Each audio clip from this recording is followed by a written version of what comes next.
Hi guys, thank you for watching Oriental Explorer. Don't stop exploring.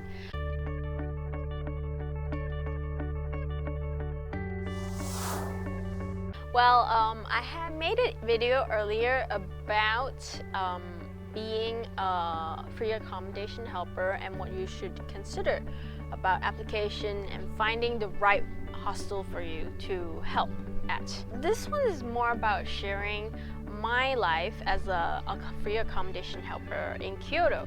So I've been in Kyoto for 3 weeks and a bit more, about 4 weeks now, as a free accommodation helper in a guest house called Guesthouse Hanari.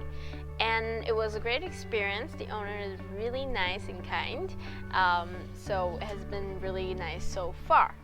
During my stay, I've stayed in one of the guest dormitory rooms on a bunk beds with other guests.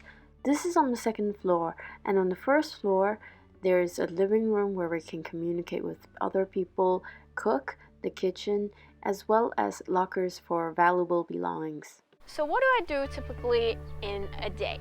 So in a week, we usually have 2 days off, and if I'm on a duty day, so if I have to work that day, I wake up around 9 in the morning to start working at 10. We would clean the different areas, including common areas, which means the living room, the kitchen, the shower room, the toilets, and also we would have to do laundry of the towels and the bed sheets and etc.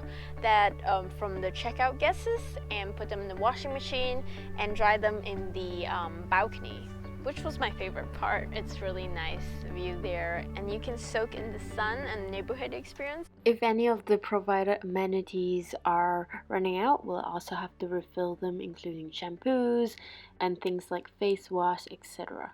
And also you have to note that in Japan they categorize the trash, so you have to look into trash and see if any are full, and if it's miscategorized and all that, you have to go for the trash and clean the sink and all that. And also you have to collect whatever laundry that was hung up for drying yesterday. So that's what we do in the morning.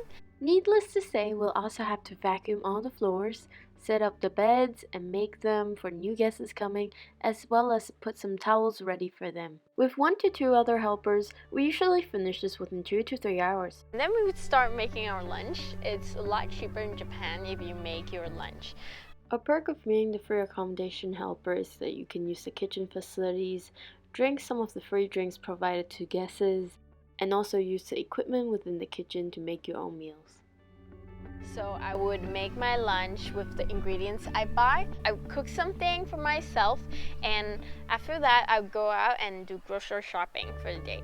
Sometimes I do that at night as well, because you do get discounts at night when the supermarket is about to close. So you can look into that and find out the discount patterns of the supermarket you live by. And also after lunch we go and explore around. So sometimes the helpers, we would organize some sort of lunch to this popular restaurant. This time we went to the Tori Iwaru, which sells oyakodon, which is basically a rice bowl with chicken and egg. And so that was really nice. And sometimes we would organize on outings to like the Gingakshi and all that. We just ride our bikes and go out and really just explore, because there's like time for us to look into all that. When I have time, I just love hopping on a bike and exploring some attractions within the distance. For example, on one of the days, I went to the Imperial Palace in Kyoto. The palace is where you can soak in some fresh air, enjoy nature, and do some sightseeing. The Imperial Palace is so big, and there are just so many places that you're just left alone to just explore. I sometimes just spend a day in one of these places and do some drawings.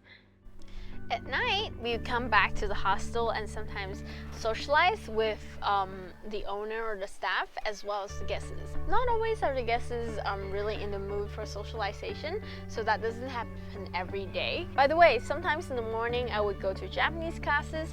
In Kyoto, there is a center called Kokuoka, and I put the link in below, where you can have 100 yen Japanese classes. If you buy a ticket for 11 times, the price even lowers by a little.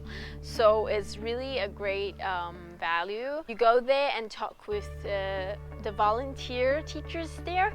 They really engage in conversations with you. You can ask them questions and just really have practice with your Japanese skills. I would recommend going to the Kokoka. At night, we would again make our dinner. Only time from time we go out for meals because it does get a little expensive, and if you're traveling on budget, you want to cook. A lot of the other helpers actually would go on part-time jobs. Most of the jobs are actually working in restaurants. Unfortunately, foreigners that do Japanese is not yet at the native level. They would only hire you for service jobs usually, unless you're here for a long time, willing to take a risk of hiring you for a job that's less tedious. Where they usually have part-time jobs really depends on the area they work with, but usually in the touristy areas where they need staff that speaks other languages or are more willing to accept staff from a foreign culture. So you might want to look into that. There are a lot of websites about part-time job informations. But again, it will require you to go to interview. So you want to brush up your Japanese skills, especially practice on a self-introduction before you apply for a job like that. Other than just cooking and socializing, sometimes at night I would entertain myself by going to the cinemas. On special days, there are special rates for ladies as well. So I went to watch the Avengers Endgame myself in the cinemas in Japan, and there are quite some really cute flyers for you to take on the racks, and they usually have a nice souvenir shop that you can shop at. Right, before going to bed, we'll also have to turn off the lights and turn on some night lights to save electricity.